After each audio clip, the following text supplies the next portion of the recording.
Thank you, Sophie.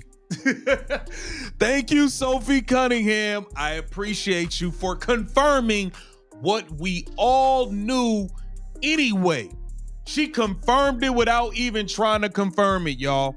They have the green light and they can do whatever they want. Where that is very rare to get drafted and be able to control the whole system. Right. Was CC making decisions like... Yeah. Within, yeah. As she should. No way. As she should, but I also think that Today we're breaking down something that has the basketball world buzzing. Sophie Cunningham just dropped a bombshell on her podcast that confirms what many of us suspected all along.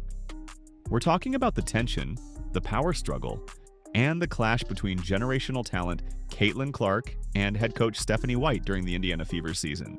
Right here. So this is what Caitlin Clark said, and I shared this before. This is what Caitlin Clark said when joining. The reason why I came here, and that's what she preached to me in the recruiting process. You know, you're going to have the ball in your hands a lot. And I think a lot of my final schools kind of had that same look, but I think the read and react offense that we run was super important for myself. You know, you're making basketball reads. It's not a set. You're not being told what to do every single time you come down the floor. You're just playing the game you love. You're flowing freely. You're playing off your teammates. And that was super, super important for myself. And I think also the past success of what they've done, like it was proven that it was very successful. They're proven that they're a great offensive team. So that really appealed to me. This isn't speculation anymore, folks. This is straight from a player's mouth. Someone who was in the league, saw it firsthand, and isn't afraid to tell the truth. Sophie Cunningham just gave us all the confirmation we needed. And honestly, she didn't even realize she was exposing the entire situation. Sophie Cunningham was on her podcast, just casually talking about how players need to adapt to team systems when they get drafted, or join new organizations. Pretty standard basketball talk, right? Teams have philosophies, coaches have systems, and players need to learn how to fit in. But then Caitlin Clark's name gets brought up, and that's when Sophie accidentally pulls back the curtain on everything that went down in Indiana. And I mean everything. Sophie starts talking about how rare it is for a rookie to come into the league and immediately have control over the entire system. She's talking about how most players, even talented ones, have to conform to what the coaching staff wants. They get their plays, they learn their role, and they execute within that framework. But then she says something that changes the entire conversation. She confirms that Caitlin Clark was making decisions about the system, not just playing within it, not just executing what Stephanie White wanted. She was actively making changes to how the Fever operated on the court. Now, Sophie tries to frame this positively. She says, as she should, multiple times. Let me see. because those types of athletes, they get to come into an organization, they have the green light and they can do whatever they want. Where that is very rare to get drafted and be able to control the whole system. Right. Was CC making decisions like... Yeah. Within, yeah. As she should. No way. As she should, but I also think that they... Go ahead. That's crazy. I didn't realize that. She's just young. I just didn't think that. But when you have a generational talent like that, she should have a lot to say of. She's absolutely right about that. When you have someone with Caitlin's basketball IQ, her court vision, her ability to control the tempo of a game, you'd be foolish not to build around her strengths. But here's where it gets interesting. The fact that Caitlin had to force these changes tells us everything we need to know about what was really happening behind the scenes. I think this is when they played Atlanta. Look, watch this. So this is Caitlin frustrated. Caitlin is very frustrated. Now, in this same sequence of this clip,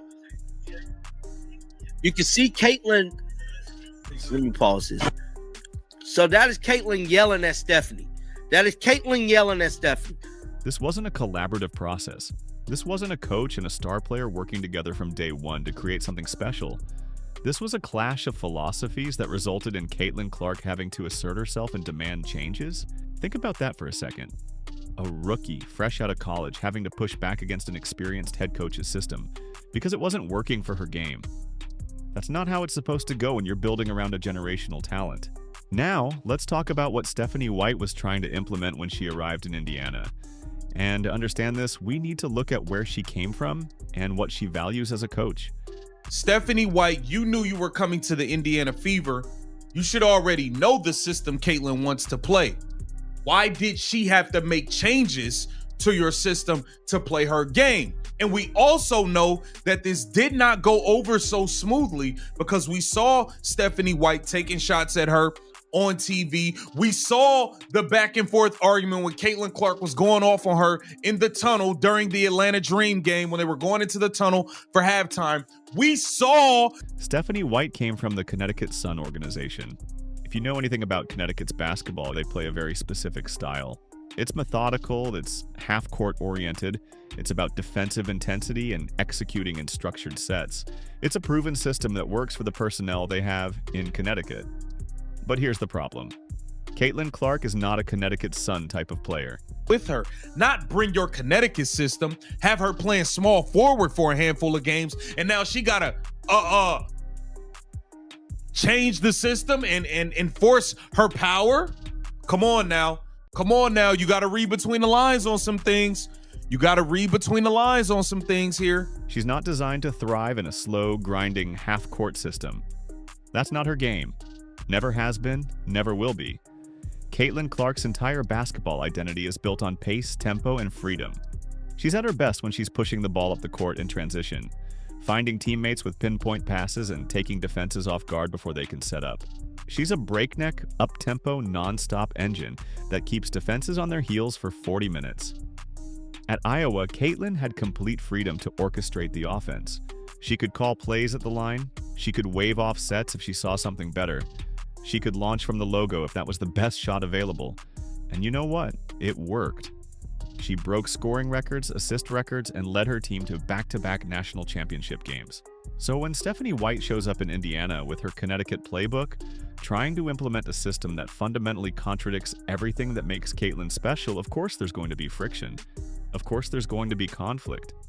And we saw evidence of this throughout the season. Remember when Caitlin was playing significant minutes at small forward? That's not a point guard position. That's not where you put your primary ball handler and playmaker. But Stephanie White was running sets that had Caitlin moving off the ball, cutting and spotting up. She's a 3-and-D wing player. For entire games, we watched Caitlin Clark, the #1 overall pick, the most dynamic playmaker in women's basketball, playing out of position because the coach wanted to run a different system. That's insane when you really think about it. Now, Sophie Cunningham brings up another crucial element in all of this: Kelsey Mitchell. And this is where things get even more complicated because you're dealing with team dynamics, veteran presence, and competing styles of play. Sophie says that both Caitlin and Kelsey need the ball in their hands to be effective. And on the surface, that's true. They're both primary scorers, both capable of taking over games, both need touches to get into rhythm. But here's the critical difference that Sophie glosses over. Caitlin Clark is a willing and elite passer. Kelsey Mitchell is a score-first guard who, let's be honest, doesn't have the same distribution mentality. And to see how that they have, it is interesting to see how they've grown to be teammates because both of them need the ball in their hands. Okay, yes, they both need the ball in their hands, but the difference is Kelsey Mitchell don't pass the ball once it's in her hands. Caitlin Clark does pass the ball. Caitlin Clark led the league in assists. What are we talking about here? I get it. Sophie is trying to make everybody, she's trying to give this story while making everyone look good as well. But look at the numbers. Caitlin Clark led the entire WNBA in assists as a rookie. She was finding her teammates all season long, making everyone around her better, elevating the play of Boston, Hull, and yes, even Kelsey Mitchell. When Caitlin has the ball, the offense flows. The ball moves. Teammates get better looks. Kelsey Mitchell is an incredible scorer. Nobody's taking that away from her. She can get buckets in isolation. She can create her own shot. She's clutch in big moments. But when the ball goes into Kelsey's hands, it's typically not coming back out unless it's going toward the rim. So when Stephanie White is trying to balance these two players, she's got a decision to make. Do you run your offense through the pass-first point guard who makes everyone better? Or do you cater to the veteran scorer who's been with the organization longer? And based on what we saw, especially early in the season, it seemed like Stephanie was leaning toward accommodating Kelsey's style more than Caitlin's, which again makes absolutely no sense when you just drafted the most hyped prospect in women's basketball history. There were games where we'd see Kelsey Mitchell dominate the ball for entire possessions, going one-on-one, while Caitlin was relegated to standing in the corner like she's a role player. That's not utilizing your assets correctly. That's not maximizing what you have on your roster. Now let's talk about one of the most telling incidents of the entire season, the hero ball comment. This moment exposed everything about how Stephanie White really felt about Caitlin's game. After the game against the New York Liberty, Caitlin Clark went absolutely nuclear. She hit back-to-back three-pointers from deep. We're talking 35 to 38 feet out. She was hitting shots that would make Steph Curry jealous, and those shots helped the Fever stay competitive against one of the best teams in the league. But after the game, instead of praising Caitlin's shot-making, instead of talking about her confidence and her ability to create offense when the team needed it, Stephanie White called it hero ball. She said she didn't like those types of shots. She made it clear that wasn't the basketball she wanted to see.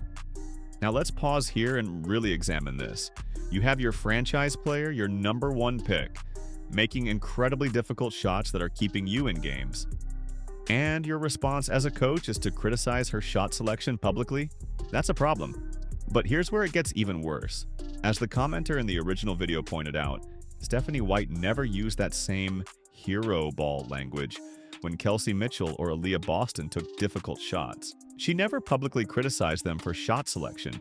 She told them to let it fly. Do you see the double standard?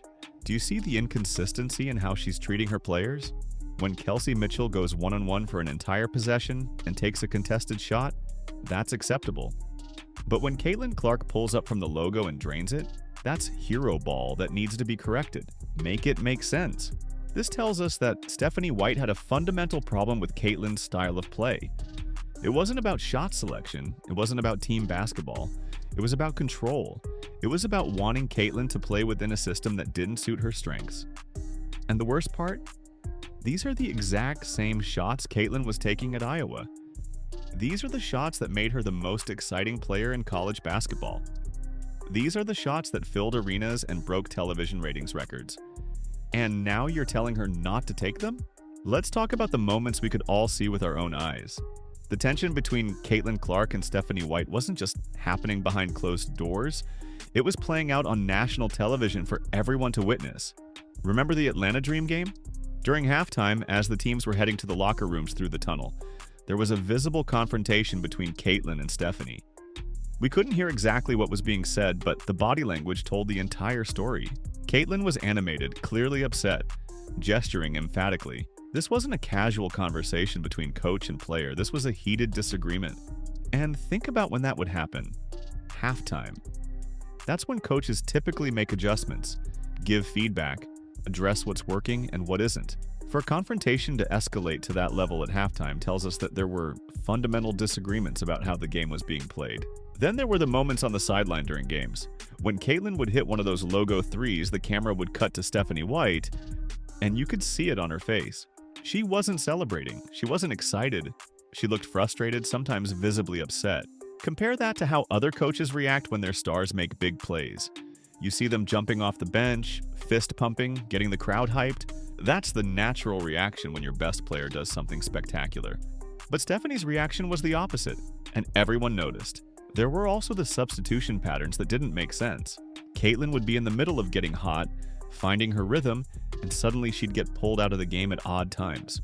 Or she'd have to play extended minutes at positions that weren't natural for her. The small forward experiment alone tells you everything you need to know. Imagine taking Steph Curry and telling him to play small forward for entire games. Imagine taking Luka Doncic and making him a wing player instead of running the offense. It's absurd, and that's exactly what was happening with Caitlin. All of these visible moments of tension, all of these coaching decisions that didn't align with common sense, they all point to the same conclusion. Stephanie White had a vision for how she wanted the Fever to play, and Caitlin Clark didn't fit that vision. Or more accurately, Stephanie wasn't willing to adjust her vision to accommodate what Caitlin does best. When you take a head coaching job with a team that just drafted a generational talent, your first priority should be figuring out how to maximize that player. You should be watching tape, studying their college game, understanding their strengths and weaknesses, and building a system that allows them to thrive. Stephanie White should have arrived in Indiana with a plan specifically designed around Caitlin Clark's abilities. She should have been asking questions. What makes Caitlin most effective? What pace does she play best at? What kind of spacing does she need? How can we put her in positions to succeed? Instead, it seems like she arrived with a predetermined system from Connecticut and expected everyone, including the #1 pick, to conform to it. That's backwards thinking in today's NBA and WNBA. You build around your stars, not force your stars to fit into rigid structures. But imagine how much better the season could have been if they'd started with the right system from the beginning. Imagine if Caitlin hadn't had to spend months playing out of position and fighting against a coaching philosophy that limited her impact. The Fever might have been a much more dangerous team in the playoffs instead of getting bounced in the first round. So, there you have it. Sophie Cunningham, probably without even realizing it, confirmed everything we suspected about the Caitlin Clark and Stephanie White situation. There was a clash, there was tension, there were fundamental disagreements about how the offense should run. And ultimately, Caitlin had to force changes to play her game. As Sophie said, as she should. When you have a generational talent, you build around them. You don't try to fit them into a box. You don't limit their impact. You unleash them and let them do what they do best. The question moving forward is, will Stephanie White learn from this experience? Will she continue to adjust her system to maximize Caitlin's abilities? Or will we see more of the same struggles next season? Drop your thoughts in the comments below. Do you think Stephanie White is the right coach for Caitlin Clark? Should the Fever have made a different hire? Let's have that discussion.